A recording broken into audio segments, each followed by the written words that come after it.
సాయి పల్లవి అయితే హిందీ సినిమాలు చేస్తోంది లేదా పక్కనే ఉన్న కాలీవుడ్కు వెళ్తుంది. హైదరాబాద్లో మాత్రం కనిపించడం లేదు, టాలీవుడ్కు రావడం లేదు. ఇది నిన్నటి వరకు లేడీ పవర్ స్టార్ పై ఉన్న కంప్లైంట్. కానీ ఇప్పుడు ఆ కంప్లైంట్ను పక్కన పెట్టేశారు ఫ్యాన్స్. అందుకు కారణం సాయి పల్లవి తెలుగులో న్యూ మూవీ కావడమే అని తెలుస్తోంది. ఫిబ్రవరిలో రిలీజ్ అయిన తండేల్తో హిట్ కొట్టింది సాయి పల్లవి. మళ్లీ ఇంతవరకు తెలుగు సినిమా కమిట్ కాలేదు. మరోవైపు బాలీవుడ్, కోలీవుడ్ లో మాత్రం ఆమె మూవీస్ వరుసగా లాక్ అవుతున్నాయి. తెలుగు దర్శకులు ఎవరు సాయి పల్లవిని అప్రోచ్ కావడం లేదా పల్లవే టాలీవుడ్ వైపు చూడటం లేదా అనే డౌట్స్ రైజ్ అవుతున్న సమయంలో నేను టాలీవుడ్ కు తిరిగొస్తున్నాను అనే హింట్ ఇచ్చింది సాయి పల్లవి. జెర్సీ డైరెక్టర్ గౌతమ్ తిన్ననూరి నిజానికి కింగ్డమ్ సీక్వెల్ తీయాలి, కానీ మొదటి భాగం మెప్పించకపోవడంతో ఇప్పుడు ప్లాన్ మార్చాడు.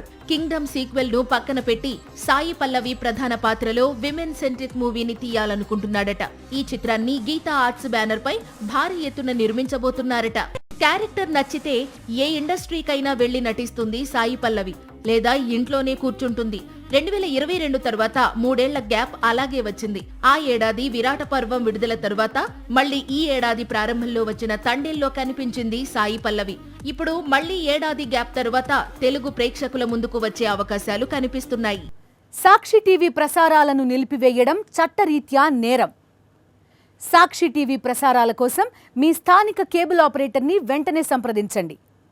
DTHలో, ఇంటర్నెట్లో కూడా సాక్షి టీవీ ప్రసారాలను వీక్షించవచ్చు.